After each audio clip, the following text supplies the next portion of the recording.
rockersinrecovery.com or by calling 877-799-8773.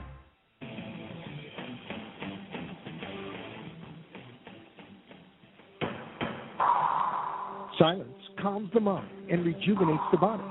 God Pillow has been inspiring daily devotions for over 11 years.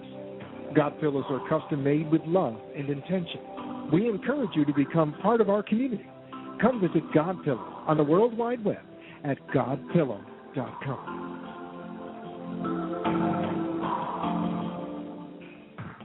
It's the hottest new addiction recovery mega community on the web, Rockers in Recovery. Music, news, interviews, events, and festivals with an insider's angle to the rock and roll industry, all backed up by artists who are in recovery and support recovery, featuring dozens of rock legends like former Joan Jett and the Blackhearts lead guitarist Ricky Byrd, Richie Supa of Aerosmith, and tons more. It's a worldwide music and media festival at your fingertips. Get inside the rock and roll recovery scene with a click of your mouse. Click rockersinrecovery.com. That's rockersinrecovery.com. Free concert. Rockers in Recovery Memorial Day Weekend Concert, May 28th from 1:30 to 6:30 p.m., featuring Ricky Byrd, guitarist of the NYC Hit Squad and formerly of Joan Jett and the Blackhearts, along with Case himself and bassist of Todd Rundgren and Utopia, Mick Jagger, and Celine Dion. Plus 3 other great bands, Johnny B and the Road Dogs, Keep Coming Back Band, and Rhetoric. Come out and join us at the First Step Sober House Memorial Day Free Concert at 450 Southwest 2nd Street, Pompano Beach. To find out more, go to rockersinrecovery.com or call 877-799-8773. The opinions expressed on the following sponsored program are strictly those of its host, guests, and callers, and are not necessarily those of this station, its staff, management, or sponsors. This is the Rockers in Recovery radio show, dedicated to news, interviews, events, and festivals taking place in the rock and roll industry and in the world of bands and musicians who support recovery. Find out more by going to holisticlifestylesradio.com or join Rockers in Recovery on Facebook. Now, the host of Rockers in Recovery, here's John Hollis.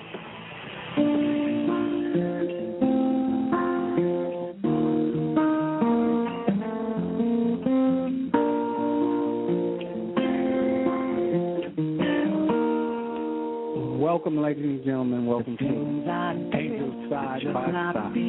My name is Will Grayson, and I'm the host of Angels Side by Side. Angels Side by Side is part of Holistic Lifestyle Radio Network. Holistic Lifestyle Radio Network can be heard live 18 hours a week on WWNN 1470 AM and on Blog Talk Radio, as well as on our Facebook and Twitter's accounts. Tonight our guest will be Mr. Raymond Dominguez /PIP. And I've been knowing PIP for about maybe 18 years, 15 years, something like that, a long, long, long time. And this guy happens to be a pillow in recovery, and he'll be with us tonight. But before we kind of get started and get rolling, I want to kind of finish my ritual here and send out the kudos to Kevin up there in Philadelphia, wherever you are, Kev. We miss you already, and much love and respect and good luck to you. And Mr. John Hollis for allowing me to come in tonight again and sit in the big chair and do my thing here with you guys out there. But stay tuned. We're going to have a great show. This guy is a great, great guy, interviewer, a spiritual being, and I just love him to death. Now, this week in the recovery community, if you will, I had 2 friends. I believe we lost 2 friends, and I want to send out some love and some prayers for Nick R.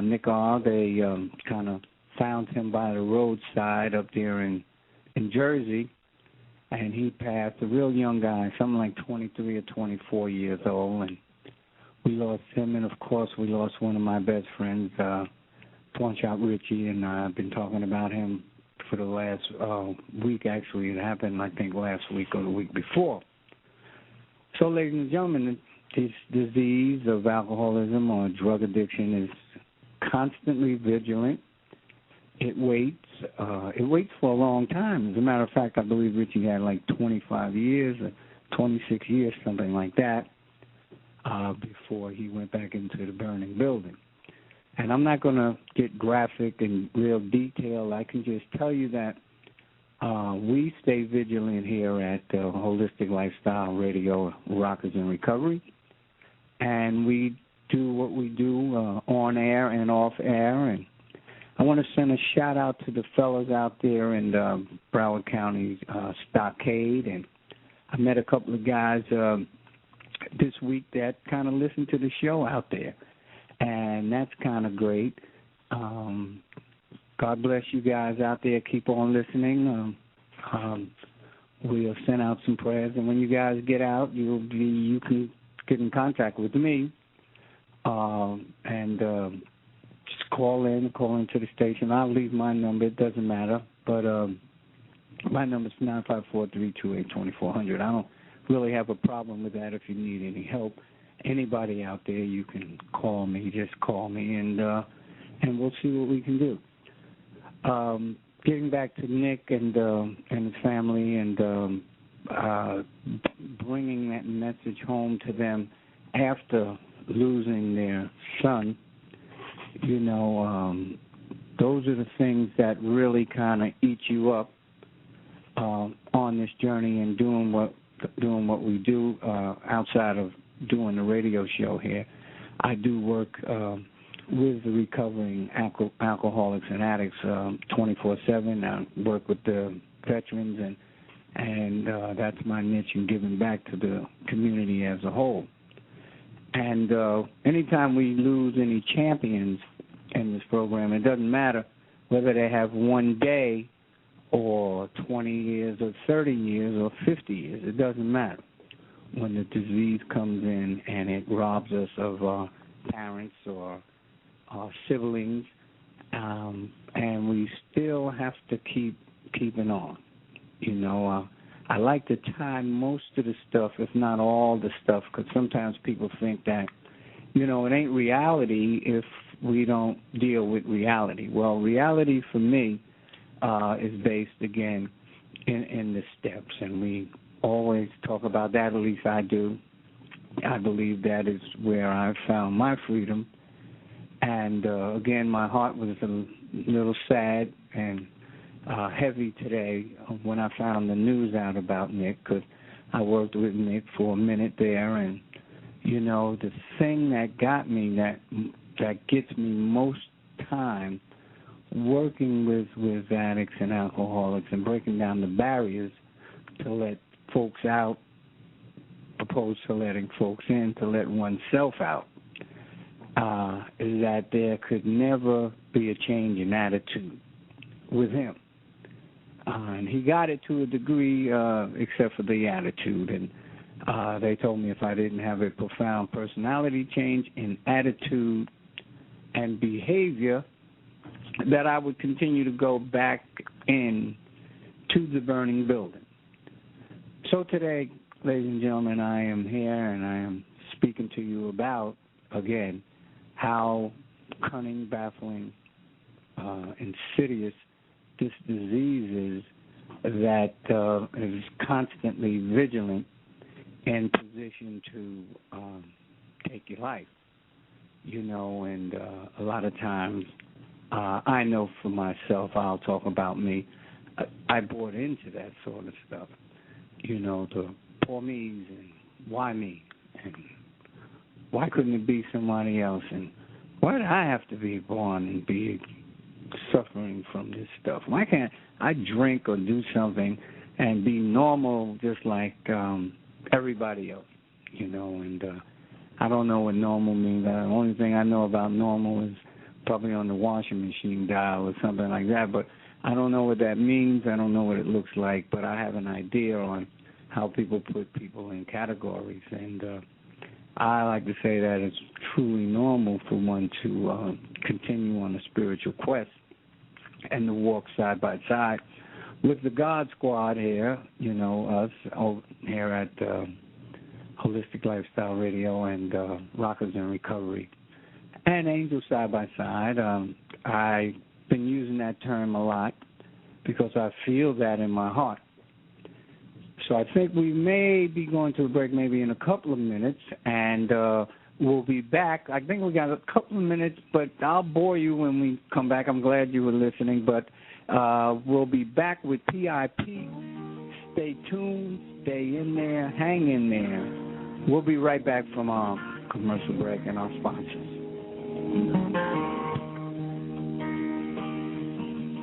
Free concert, Rockers in Recovery Memorial Day Weekend Concert, May 28th from 1:30 to 6:30 p.m., featuring Ricky Byrd, guitarist of the NYC Hit Squad and formerly of Joan Jett and the Blackhearts, along with Kasem Sultan, bassist of Todd Rundgren and Utopia, Mick Jagger, and Celine Dion. Plus, 3 other great bands, Johnny D and the Road Dogs, Keep Coming Back Band, and Rhetoric. Come out and join us at the First Step Sober House Memorial Day Free Concert at 450 Southwest 2nd Street, Pompano Beach. To find out more, go to rockersinrecovery.com or call 877-799-8773.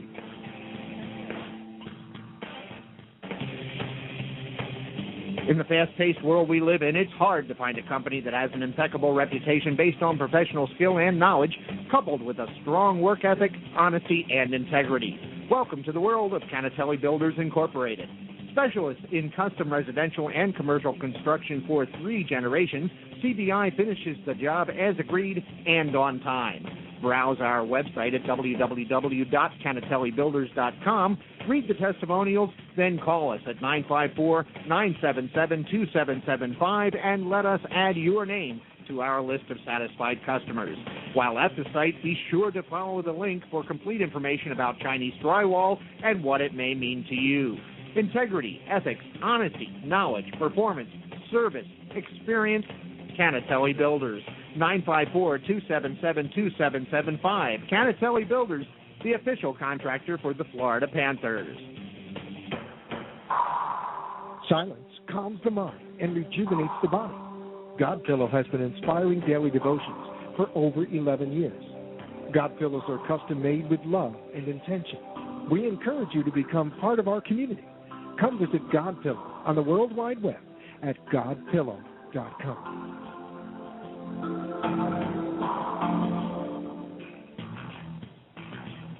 Attention, the 4th annual 12-Step Music Fest is coming November 3rd through the 6th in Sugarloaf Key, Florida. 4 days of music and fun with 12 musical acts along with the Rockers in Recovery Supergroup featuring Ricky Byrd, guitarist formerly of Joan Jett and the Blackhearts, Liberty DeVito, formerly of Billy Joel, Woody Geisman of the Del Fuegos, Kasem Sultan of Todd Rundgren and Utopia, Christine Ullman of the Saturday Night Live Band, and 4 more to be announced by September. Find out more about this sober Woodstock in Sugarloaf Key by joining rockersinrecovery.com or by calling 877-799-8773.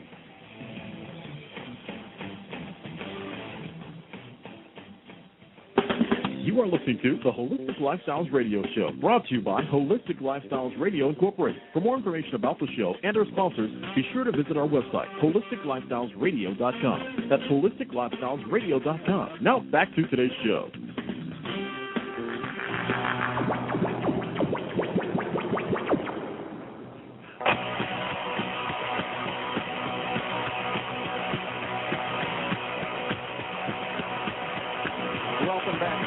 Side by Side. My name is Will Grayson, and I am the host of Angels Side by Side. And tonight we'll be chatting with PIP, a close friend of mine, a close friend of yours, and a friend of the recovering community, traveling on this spiritual path. Can we go to the phones, Ken and see? Are you there, Peter? Yes, I am. How you doing, Will? I'm doing good, man. I'm doing real good. How's everything with you? I'm hanging in there, man. Trying to get through the day like everybody else. Working out fine. Well, that's great, man. It's great to hear from you, and I'd like to thank you for being on the show tonight. And before we get rolling, I just want to say again to you, and I said this over the air, and I know you're a humble guy, that you're a pillow in the recovery community as far as I'm concerned. And I think I've been knowing you, about 15 years? I think it's a little longer than that. It goes back to about 92. Wow, right. Well, I'm 38 going on 22, so everything's starting to go downhill. And looking good, too, Will. Well, yes. Well, I thank you. I thank you for that. But listen, why don't you do me a favor and us a favor and kind of share with the audience, where you grew up at, how you came to pass, and, you know what I mean? Start out when you were like 9 years old till you were about 18. See? Well, it's hard to start at 9 because things really changed a lot for me when I was pretty young. I grew up in New York City, and I'm a product of the 60s and those turbulent days, the Vietnam War and a lot of the civil rights stuff going on, and grew up in a lower middle-income family in New York City. Got exposed to a lot in those early days. I got to see life from a perspective that, you can only get living in an inner-city setting. When I was, about 4 or 5 years old, we moved out to the suburbs of Philadelphia. And at that time, my father was a traveling salesman, and he was not home a lot. I used to remember him coming in the middle of the night, my parents fighting a lot. And then one day, he called us up to the bedroom. I had an older brother, and he had his suitcase open on the floor. Looked like he was just getting ready to go out on another one of his trips. And my brother is sitting there, and he's crying, and my mother is sitting on the bed, and she's crying. And my father starts to cry and tells us he doesn't love my mother anymore, and he's leaving. And I was this little tough 5-year-old kid, and I felt this knot rising up. And I knew if it came all the way up, it was going to be uncomfortable, and that I would probably cry, and I wanted to be tough. So I stuffed it down, and I didn't cry. And my whole world just seemed to change that moment. I remember running around the neighborhood bragging, my parents just got a divorce. I didn't know what that meant. But from that point forward, I felt different. I felt not the same as the other kids. All the other kids would go out and play ball with their dads on the weekends and talk about things like Father's Day and the holidays. My dad was never around. And I really didn't at the time understand what all that meant. We ended up moving back to the city, and my mom worked. My brother and I used to go out and get in all kinds of trouble. And we would move from place to place, in the middle of the night to get away from the landlord. And it was not a happy situation. And all those years, I knew something about me was different. That I didn't feel like the rest of the guys, the rest of the kids that I knew. Especially when they talked about their dads and their families. And I became an overachiever. I was always attention-seeking. I did real well in school. I was in advanced classes. They tested me, said I was above average in most things. And I kind of just used that to divert away from the fact that my living situation wasn't normal. At a pretty young age, I guess I was about 10 or 11 years old, my brother, he drugged my mom, stole her wallet, snuck out the window, stole her car, and ran away from home. And he didn't come back. And he was only about 14 or 15. He looked like he was about 20. He had a beard at that age. And I remember my mom coming in the next morning crying, telling me I had to be strong for the family. Here I was, like this 10, 11-year-old kid, and I'm being burdened with this, I felt. And so from that point on, I kind of started rebelling. And I remember in those days, this was like, the early 60s, there was a lot of wacky stuff going on in this country. There were the riots in New York, and there was the Vietnam War, and the hippies, and the drugs, and all this other nonsense going on. And I gravitated towards people that were out there that seemed different because I felt different. And I fell in with a crowd of people that were like, to be honest with you, doing drugs and getting in trouble and being wise guys and, wanting to stand aside from society. I guess you could say I was acting antisocial. And I kind of enjoyed that. That was fun. That felt comfortable for me. Because anything that would get me away from looking at the reality of my life, I went towards. The fact of the matter was I wasn't a happy kid. And I didn't know how to deal with that. No one ever taught me how to deal with my feelings. And so that's the way my life went for a while. And we ended up, my mom used to send me away to summer camp to get me out of the city, because there were, every summer, there were riots going on in New York, and we weren't, I didn't realize what was going on, but she did, and she used to send me away for the summer. And I remember one year at summer camp, I got a phone call, and you're not supposed to get phone calls at camp, but I get this phone call, and it's from Mexico, and it was my mom telling me that she had met some guy and she had gotten married. And I thought that was like a dirty trick. She told me they were closing down the apartment and we were moving to South Jersey.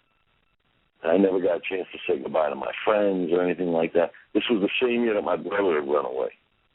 And, it was like my whole world was being turned upside down. I didn't know what was going on. I felt really out of control. I had no say in anything that was going on. And I was starting high school that next year.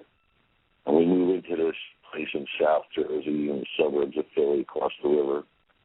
And my brother ends up coming back. That was the year of Woodstock, the summer of Woodstock. And he came home real sick. He was in the hospital dying from colitis. They didn't know what to do for him. He was in really bad shape. And so I saw him getting all this negative attention. Everybody was concerned about him. He had done this horrible thing, drugged my mother and stolen her car and all this stuff. But yet everybody was like so concerned about his well-being, and nobody gave a damn about me. So I kind of decided that I would try and get negative attention too. It seemed to work well for my older brother. And like I said, that's about the time I started messing around with drugs and getting in trouble. And I went from being like a straight A student, my grades started falling. I tried to do everything I could to get negative attention. And, I almost enjoyed being in that crowd of the long-haired hippies, the radicals, the rebellious ones. That was me. Fit right in. And in the meantime, everything else that had ever been important to me kind of started falling by the wayside. All I wanted to do was hang out with my friends and use drugs and get in trouble, and I thought that was okay. That's the way my life was going. I didn't see any other direction at that time. I didn't know it then, but I know today that I was caught up in the grips of addiction, and that it was not slowly, it was rapidly destroying my life. I see that now. I didn't see it then. And needless to say, I ended up getting kicked out of high school. So I was this was about 17 or 18 years old. And I ended up going to a private high school just to finish up. And I didn't know where I had no direction. I applied to colleges I didn't really want to go. I ended up going up to Boston and going to the Northeastern University, a really good school. I never went to one class, not one. My mom had married this guy that had some money. He was basically taking care of us. They were footing the bill. They paid for the tuition. They paid for a dormitory. I moved out of the dorm into an apartment with a drug dealer. And I didn't think there was anything wrong with this picture. Till the jig was up, till my family found out that I wasn't going to school. And then it seemed like the world crashed on me. I didn't know what to do. I didn't have a trade. I'd never worked before. I didn't know how to make money except by dealing drugs. And life was a mess, As long as I had friends around me that would co-sign what I was doing, I felt like I was okay. But what I found out is that friends would come and go, and if the drugs weren't there, the friends weren't there either. So I could go on and on about how insane things got. You can imagine what kind of life I was living.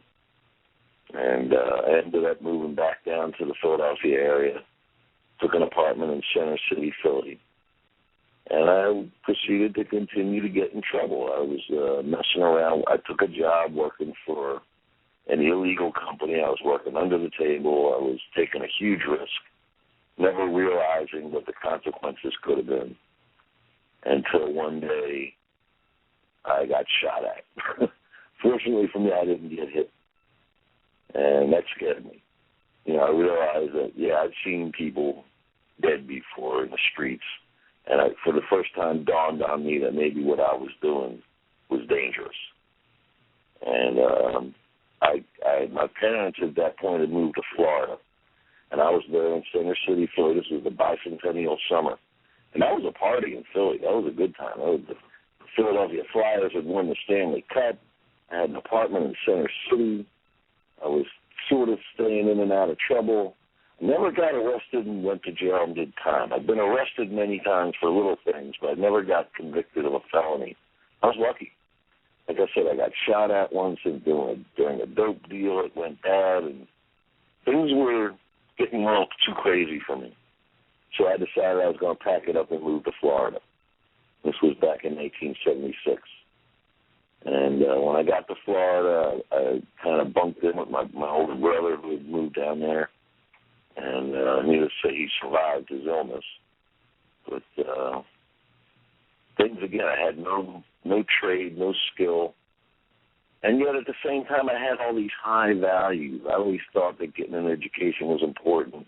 I always thought that being a good guy was important. But yet I was living contrary to those values all those years. And so when I got to Florida, I again had a choice. What was I going to do? I realized that the lifestyle I had been leading was not healthy, not safe, but I really didn't know anything else. So I really didn't know what else to do except continue. I did a geographical change. Really nothing changed. I kept doing the same kinds of things, kept getting in trouble, kept skating by the skin of my teeth. I made a couple of attempts at going to school, back to college. I kept screwing it up. And finally I decided I wanted to get into the cooking business. I'd been working in restaurants. That's all I really knew how to do. And I did. I went to culinary school and got a degree as a chef. And I enjoyed it. It was fun. And I ended up proceeding to get more jobs than I like to think about. I was real good at getting jobs. I wasn't real good at keeping jobs. I would get these great jobs, and I'd either get fired or I'd quit or I'd get mad at somebody over some dumb reason or I'd oversleep because I'd been up the night before or whatever. And I never had any stability in my life. And things just kept going that way for many years. How I survived, I don't know, because I got to say that I know a lot of people along the way that didn't make it. People died from ODs. People were getting shot. One guy blew his brains out. I mean, there were a lot of people that I lost, friends, acquaintances that I knew along the way who died living the kind of lifestyle that I had been living. And I feel really fortunate today that I'm allowed to talk about it because too many people I knew going down that road didn't make it. So things kept going that way for a long time until ended up with a really, really good job in the Caribbean, working on a little island, making ridiculous money, had a big staff of people working for me, and I was totally out of control. It was a tiny little island off the coast of Colombia. They had legal prostitution, legal gambling, really inexpensive drugs, and I was out of control. And it's funny because I had been introduced to a recovery program prior to that, and I was never able to stay clean. And in fact, I was lying to everybody. They thought I was clean. And I was down there on this island out of control. And my family back here in Florida figured they thought I was clean. They thought that I was doing good. And, on the outside, I had everything that society says you should have in order to be happy. Yep, there goes my dog. I had the good job, I had the big money, I had the prestige, I was looking good on the outside, but inside I was dying. I knew it. And I couldn't stop. Couldn't stop no matter what. I didn't really want to stop at that point. Please leave that in the background. That's a little Louie. That's my nutty little dog. All right. Listen, do me a favor. Hold on. Hold that thought. Angles Side by Side with Will Grayson. We'll be right back after our commercial break. Stay tuned. Stay there. We'll continue with Mr. PIP. Well, I picked up some bad habits. Free concert. Rockers in Recovery Memorial Day Weekend Concert, May 28th from 1:30 to 6:30 p.m., featuring Ricky Byrd, guitarist of the NYC Hit Squad and formerly of Joan Jett and the Blackhearts, along with Case himself and bassist of Todd Rundgren and Utopia, Mick Jagger and Celine Dion. Plus, 3 other great bands, Johnny B and the Road Dogs, Keep Coming Back Band, and Rhetoric. Come out and join us at the First Step Sober House Memorial Day Free Concert at 450 Southwest 2nd Street, Pompano Beach. To find out more, go to rockersinrecovery.com or call 799-8773.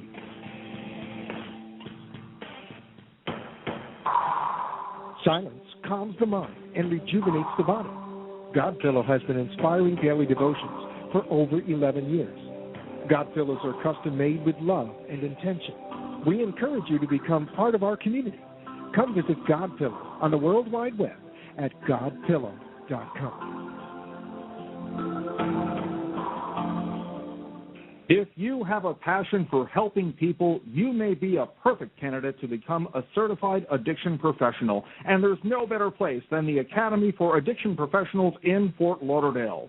The Academy for Addiction Professionals is nationally certified to train you as a certified addiction counselor, certified addiction specialist, or certified behavioral health technician. You can even take online continuing education courses. You will have access to cutting-edge resources, important certification updates, trends in the behavioral health field, and you can network with other addiction professionals.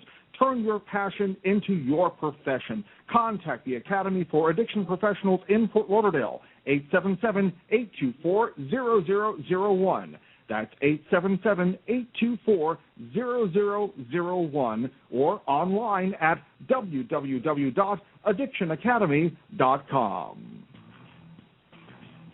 Attention, the 4th annual 12-Step Music Fest is coming November 3rd through the 6th in Sugarloaf Key, Florida. 4 days of music and fun with 12 musical acts along with the Rockers in Recovery Supergroup featuring Ricky Byrd, guitarist formerly of Joan Jett and the Blackhearts, Liberty DeVito, formerly of Billy Joel, Woody Geisman of the Del Fuegos, Jason Sultan of Todd Rundgren and Utopia, Christine Ullman of the Saturday Night Live Band, and 4 more to be announced by September. Find out more about this sober Woodstock in Sugarloaf Key by joining rockersinrecovery.com or by calling 877-799-8773.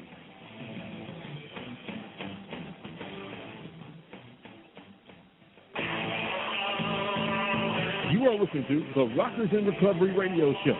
To learn more about the broadcast, go to holisticlifestylesradio.com or join Rockers in Recovery on Facebook. Now back to today's show. Once again, your host, John Holland. Welcome back to Angel Side by Side. My name is Will Grayson. I'm the host of Angel Side by Side, and tonight we're chatting with PIP, a close friend of mine. And yeah, Pete, go ahead. I learned some stuff about you that I didn't even know, and I've been knowing you a while. And I thank you for your candor. So go ahead. Can we just kind of, maybe you might want, and I know you're going in this direction, but I'm kind of interested in maybe, how did you find recovery? Okay. Well, it started actually when I was still living in with my parents in South Jersey. One day I was driving along with my mom, and I was buzzed on something. And I said to her, maybe I need to see a shrink, because maybe there's something wrong with me. And she looked over at me and she said, yeah, I think there is something wrong with you. And she took me to this place called the Philadelphia Psychiatric Clinic in Philly, which was a psych hospital. And I got in there, and this guy wanted me to spend some time with them, wanted to sign me in. And I wasn't going for it. But I did start seeing this psychiatrist.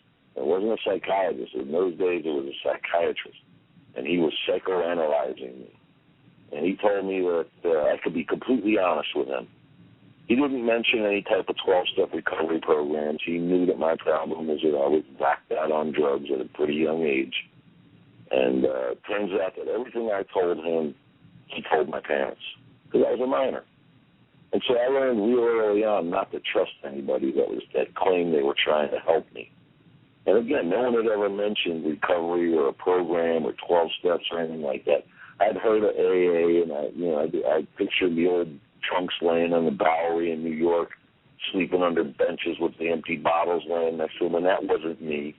So I never really thought that could apply to me, and I never really looked at that as an alternative. But then, like I said, prior to going down to the islands, I had been introduced to a treatment facility and got turned on to this thing called 12 steps. But again, it wasn't really for me. I thought I was different. I didn't think I needed it.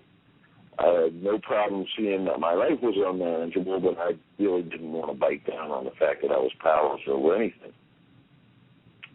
So when I was down there in this island, I had to come face to face with my family, and they knew that I was using drugs and it was bad, and I couldn't deal with it. And so one night, on the night before Thanksgiving, I was supposed to be cooking dinner for a couple hundred people the next day for Thanksgiving at this hotel I was working at, and I didn't show up for work. In fact, at 3 o'clock in the morning, I was so desperate that death, taking my own life, was almost like a viable alternative. And this is kind of a funny story. I'm going to tell it real quick. All that time I've been down there, I had the helpline number for one of these 12-step groups up in Florida. Just in case if things ever got bad enough, I would pick up the phone and call that number. Because I was 1,000 miles away. They couldn't get me that night and stick me in a treatment center, so it was safe. So anyway, I'm sitting there in my apartment, and another American that I was living in the same building that I was knew what I was going through, and he came down to my apartment. He saw that I was in really bad shape, and he pulls out a local newspaper, and in the bottom corner of the paper, there was a little ad that said, if you need help 24 hours, call this number. And I figured, nah, they can't have a recovery program on this tiny little postage stamp island. But I had a great idea. I'm going to pull out that number I had all that time, and I'm going to call it up in West Palm Beach from this tiny little island off the coast of Colombia. And I picked up the phone, and it took a few minutes to get through to the overseas operator. And I dialed up, and they said, such and such anonymous. And I said, I need a meeting. And they said, well, there's nobody here until Monday. You got to do your drugs till then. And they hung up on me. And I was scared. I didn't know if I should laugh or cry because I was almost reaching out for help, and they hung up on me. That was an answering service. It wasn't a member of the fellowship that had answered that call. It was some yo-yo who picked up the phone, was getting minimum wage, and said that they're all off for the weekend because it's Thanksgiving, and told me I got to keep doing my drugs until Monday. This was a Wednesday night. So then I looked at that little newspaper, and I saw that little ad, and I decided, okay, what the hell? And I called that number, and a tape came on in 3 different languages explaining that there was one meeting a week in English, and it wasn't until Saturday, and I was getting disgusted, and I was ready to hang up the phone, and a guy picked up the phone, and he says, what can I do for you? And I said, well, I'm in trouble. I need help. And he said, well, be outside your apartment tomorrow morning at 9 o'clock. I'll come pick you up. And I said, yeah, right, and I hung up. And then I thought, I never told him my name. I didn't tell him where I lived. None of that. Didn't give him my phone number. And he's saying, be outside, I'll pick you up. And I'm scratching my head. What's going on? Well, 9 o'clock the next morning, my phone rings, and he says, I'll be there in 2 minutes. I said, okay. And I'm thinking, who's coming here? Is the DEA coming? What did I do? Did I call the police? What happened here? I stumble outside. And a nice 450 SL pulls up, nice well-dressed guy, opens the door, and he says, get in. So I get in, and he introduces himself, and I recognize his name, and this guy was the senior corporate vice president of the company I worked for. And he had started a recovery program down there a couple of years earlier because he had a drug problem. And he took me under his wing. He drove me back to his mansion where his servants had the literature and the coffee pot spread out on the table. And he shut the door, and he helped me. He told me, he said, if you want what I got, do what I did. And I said, whoa. I said, well, I've already been through treatment, so I don't need that. I was trying to decide if I should go to try and stay on the island where they had one English meeting a week or go back to Florida and give up the best job I ever had. I said, what did you do? He said, well, I went to this treatment center way up there in Minnesota. I said, what? I don't need treatment. I've been through that. They can't help me. And so I thought about it for a couple of days. I went back to the corporate office and explained to my boss that I needed to take a leave of absence. They were okay with it. They wanted me to come back and start an employee assistance program. But I didn't really consider going to this treatment center way up in Minnesota in November. So I didn't know what to do. So I was sitting in a casino 2 days later with 2 days clean playing poker. And I won a big hand. And I wasn't drinking. I wasn't using. I was clean. And the chips that I won gave me a buzz. And something clicked in my head, and I realized that I knew nothing about addiction. I knew less about recovery, and I got scared. And I figured if I wanted to get this elusive thing called recovery, I better go listen to somebody who had some. So I went running back to this guy's office, that had helped me out. And I said, I'll do anything you tell me to do. And so he said, hold on a minute. And he went back into his office and came back 2 minutes later. He said, come here, I want you to talk to somebody. So I walk into his office, he hands me the phone. They say, XYZ Treatment Center. And I said, well, I guess I want to book a room. And they said, when can you be here? And next thing I knew, I was quitting my job, selling my car, taking every penny I had, and I flew up to Minnesota to go to this place. And my life changed. And I'm very grateful that this was a place that believed in 12-step recovery. And I got to tell you, it was cold up there in Minnesota in November. Anyway, when the time was up for me to go, they said, Pete, you need to be in a halfway house. I said, a what? They said, a halfway house. I said, what's that? They said, well, that's a place you go to kind of transition back into a normal lifestyle again. And I thought, well, okay, you guys got one down there in West Palm Beach, Florida, don't you? And they said, yeah. I said, well, I want to go there. And they said, no. And I said, why? They said, because what you want is probably the worst thing in the world for you. And again, that little switch clicked in my head, and I began to understand that these people have my best interest at heart. And I said, okay, what do you want me to do? Because I had gotten willing at that point to go to any lengths to stay clean. And they said, well, we got one over here in St. Paul, Minnesota, and on Christmas Eve, 1990, they shipped me down to the Twin Cities and checked me into this place. I didn't have a car, I didn't have any money, I didn't know a soul, I didn't have a job. And they said, you're going to stay here and you're going to get clean, you're going to get out and find a job. And if you don't agree to all these conditions, you can hit the road. And I was like, damn, you know. I didn't really have much of a choice at that point. So I did whatever they told me to do. I started going to meetings, and actually the meetings became the highlight of my day. I went out and got this little egg flipping job for $6 an hour, and it was okay. Found out that I didn't need this big fancy job with the big fancy paycheck in order to be okay. I was okay doing my little thing and going to meetings. The next thing I knew, I had 4 months clean. It was time to move out of that halfway house. And I found a guy in the program, and he became my sponsor, and he helped me get an apartment. And I ended up going to meetings every day and hanging out with the people that had what I wanted, people in rooms, 12-step program that looked like they had a good life, and I wanted that for myself. I didn't know what a good life really was, but these guys seemed happy. And so I did what they did. I followed them around like a puppy dog, and I did what they told me to do. And all I could think about while I was up in Minnesota was getting out of Minnesota because it was cold. And my home had been Florida at that point, and all I could think about was getting back to Florida.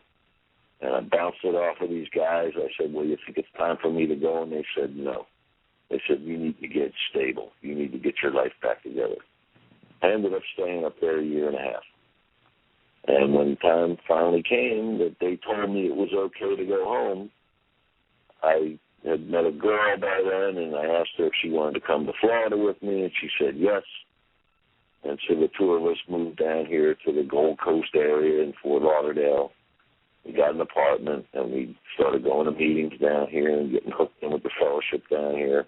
And things started going really good. That's about the time I met Will.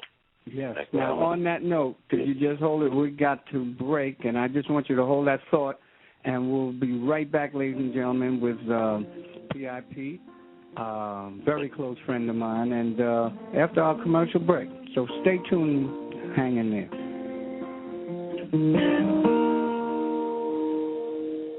The things I did.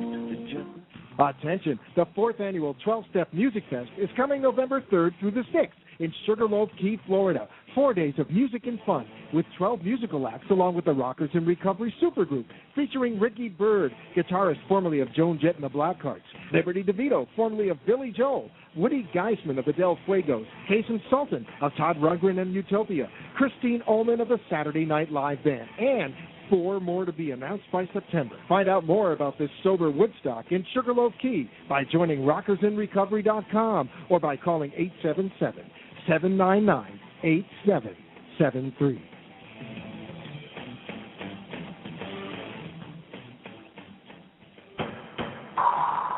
Silence calms the mind and rejuvenates the body.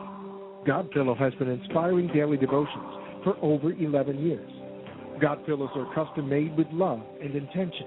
We encourage you to become part of our community. Come visit God Pillow on the World Wide Web at godpillow.com.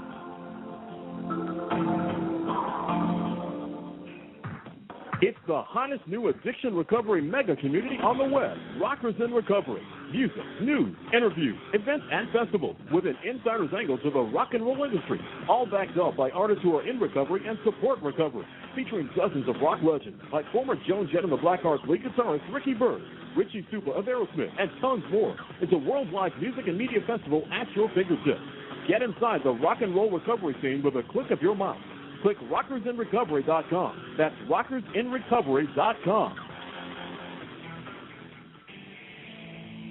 Free concert. Rockers in Recovery Memorial Day Weekend Concert, May 28th from 1:30 to 6:30 p.m., featuring Ricky Byrd, guitarist of the NYC Hit Squad and formerly of Joan Jett and the Blackhearts, along with Case himself and faces to Todd Rundgren and Utopia, Mick Jagger, and Celine Dion. Plus, 3 other great bands, Johnny B and the Road Dogs, Keep Coming Back Band, and Rhetoric. Come out and join us at the First Step Sober House Memorial Day Free Concert at 450 Southwest 2nd Street, Pompano Beach. To find out more, go to rockersinrecovery.com or call 877-799-8773.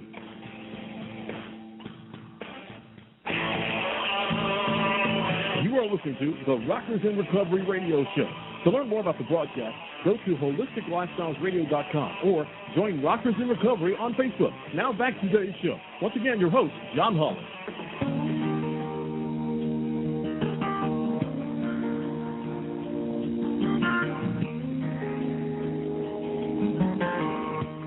Welcome back to Angels Side by Side. My name is Will Grayson. I'm the host of Angels Side by Side, and tonight we're chatting with Mr. P.I. Pete. Okay, Pete, go ahead. Pick up where you left off at. I think you got married and you had moved to Florida. Yeah.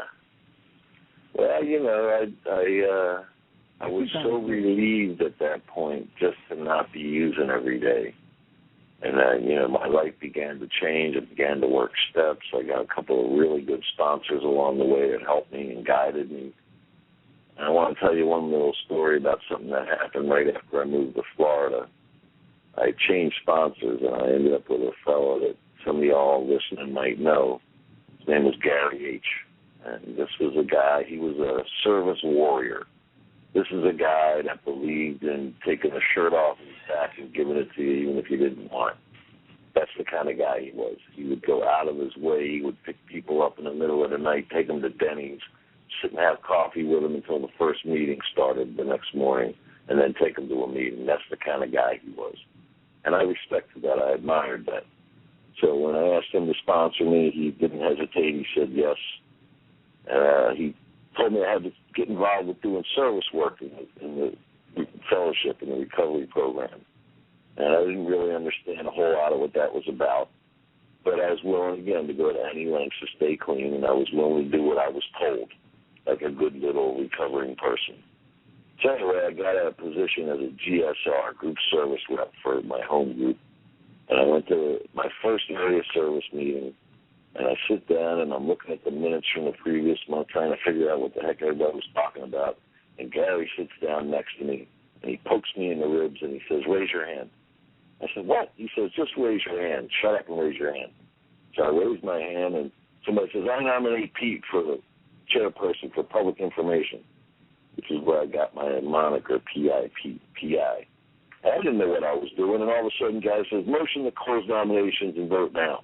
And within 5 minutes, I was elected into this position. I had no idea what it was, but all of a sudden, I was the P.I. chair for this area. And I said, "Gary, what do I do, man?" He says, "Don't worry, we're going to help you." And he handed me a handbook, and he said, "We're going to give you all the assistance and help you need.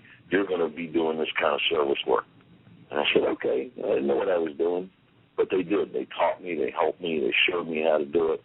And I began to understand what the 12th step is all about. And the 12th step says that once I've had an awakening of the spirit as a result of being in recovery and working the previous 11 steps, not only do I have to try and practice these principles in my affairs, but I need to be able to carry a message to other suffering addicts and to help them any way I can. And in that way, I end up helping myself. I improve my self-esteem, and yes, there are times when I've actually been able to help people, and that to me was a revelation, because I had never been in a position to really help anybody, because I was never in a position to ever help myself. And I know today that, you know, until I like me, I'm not capable of liking you. And that's a pretty broad general statement, but to me that's pretty much what recovery is about, is learning to like myself, to improve my opinion of myself so that I am then able to help other people. And I found that out by doing service work. And for many years from that point forward, I stayed involved. And in fact, I developed a certain loyalty to public information and helpline service, because I remember that night when that guy at 3 a.m. down in the islands, who wasn't getting paid to do it, answered that phone and was there for me, came pick me up the next morning and introduced me to a whole new way of life. And because of that, I feel like I have a debt that I need to pay, to repay. Every morning I wake up, my debt grows. So I constantly have to keep giving back.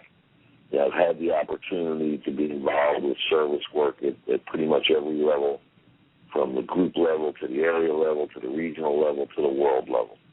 And I've been involved with world services, and I've had the opportunity to interact with people from around the world and to see the program grow, to see how one addict's effort can improve the lives of other addicts. And to me, that's a revelation. That's phenomenal. You know, all through those next 17, 18 years, my life got better and better. This girl that I moved to Florida with, we got married. We ended up owning our own home. I ended up having my own business. Things just got better than I ever imagined they could possibly get. And I owe that all to the recovery program and the service work that I was doing and the sponsors I had along the way. Many times people said to me, Pete, you should really be a counselor. You'd be really good at this. And for me, it was always a conflict, because I looked at what the 12 steps says, and I couldn't justify trying to do this for a living. That was just for me. And so it was a struggle with me. I kind of realized that, I probably could help a lot of people, but doing it for a paycheck didn't seem okay. You know, I sponsored a lot of guys along the way. I had several different sponsors. I've had the same sponsor now for about 15 years. In fact, he's coming down here next week. He lives up in Charlotte, North Carolina. I'm excited. He's coming down. He's going to spend a week down here. We got a convention coming up next week, and it should be a lot of fun. But the point is that let me go back to that, like about 1996. I was in a car accident, and I got a back injury, pretty bad back injury. And for the next 12 years, I did not take any pain medication. I suffered through it. I dealt with it. I did what I had to do. I practiced the principles that I was taught in this program. I went to physical therapy. I went to acupuncture, acupressure, chiropractic, aquatherapy, you name it. I tried everything. And for the most part, I kept it under control. And then as my life got better and better, I started to slowly, and I mean very slowly, drift away from the program. My meeting attendance started to go down. The guys I sponsored, I kind of wasn't paying as much attention to them as I should. My sponsor lived out of state, so I stopped calling him as often. And I began to think that because things were going so good in my life, I didn't need the program anymore. And then one day, I dropped something in my kitchen. I bent over to pick it up, and I fell over. And when I tried to stand up, my left leg was paralyzed. And this was from this lower back injury. I had a pinched nerve. And I torqued it or twisted it or did something, and when I tried to stand up, the entire left leg was dead, like a dead piece of meat hanging there. And it messed me up. And my pride and my ego wouldn't allow me to go to meetings with a brace and a cane, because here I was, Mr. I got it together, Mr. Recovery, Mr. Service Work. People looked up to me.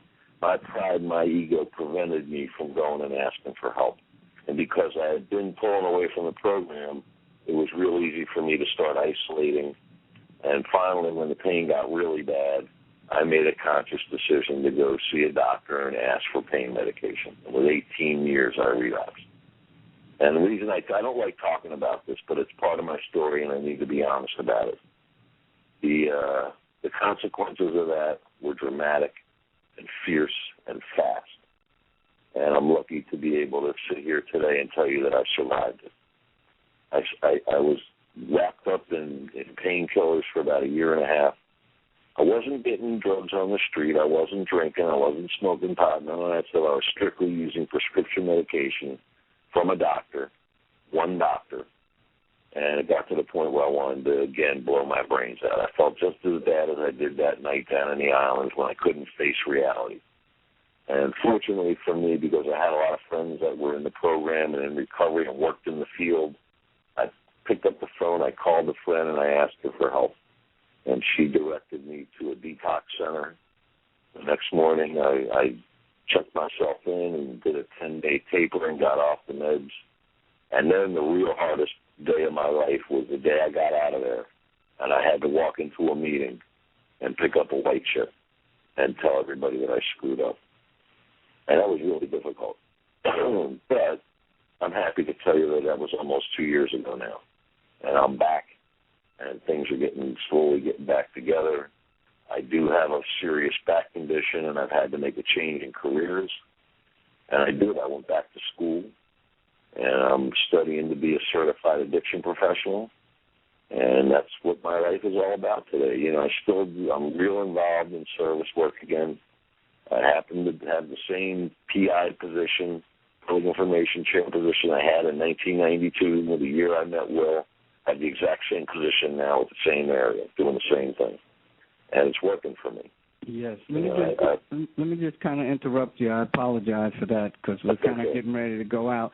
I just want to say this because it's real, real important, you know, and I remember, and you and I connected when I first met you, but I need to, let people know because, you know, you have been a pillow in the recovery community, and I remember sitting on the committee for public information, if I may say so, and the contingency plan being a part of that for the Gold Coast area. So I wanted to throw that out there. You've been a soldier and a champion here, and I'm just glad to be in your acquaintance and you be my friend. And I don't use that word like everybody else uses that word because everybody ain't my friend, you know what I mean? And I don't have a problem with saying that.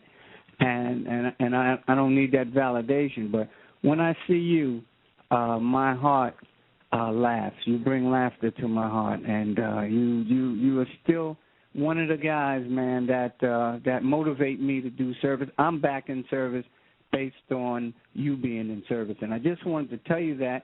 And we wanted to thank you for being here tonight. Me and Ken behind the glass, and Chris, the engineers, and John Hollis, who is the pilot of this plane that we fly. And just God bless you, man, and your family. And ladies and gentlemen, thank you for listening to Angels Side by Side. And I'm Will Grayson, and we'd like to even thank our sponsors as well as our guest, Mr. P.I.P. again. Recovery Live. Recovery is beautiful, ladies and gentlemen. Angel Side by Side is part of Holistic Lifestyle Radio Network. Holistic Lifestyle Radio Network can be heard live 18 hours a week on WWNN 1470 AM and on Blog Talk Radio, as well as on our Facebook and Twitter accounts. Mary, wherever you are, Mary Grayson, that is, my mom, God bless you. I know you're shining your eyes down on us. And good night. I love you, and there's absolutely nothing you can do about it. I'll see you later, Peter.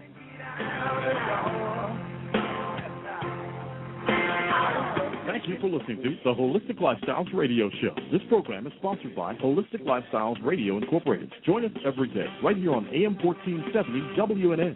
You can also find us on our Twitter podcast, Facebook, and blogtalkradio.com. For more information about the show and our sponsors, be sure to visit our website, holisticlifestylesradio.com. That's holisticlifestylesradio.com. All broadcast rights to this program are the property of Holistic Lifestyles Radio Incorporated.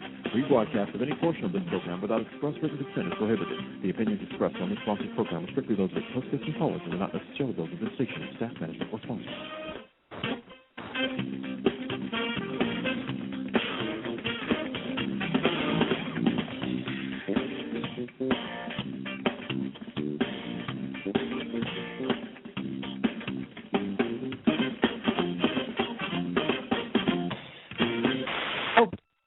With Lucky Land Slots, you can get lucky just about anywhere. Dearly beloved, we are gathered here today to... Has anyone seen the bride and groom?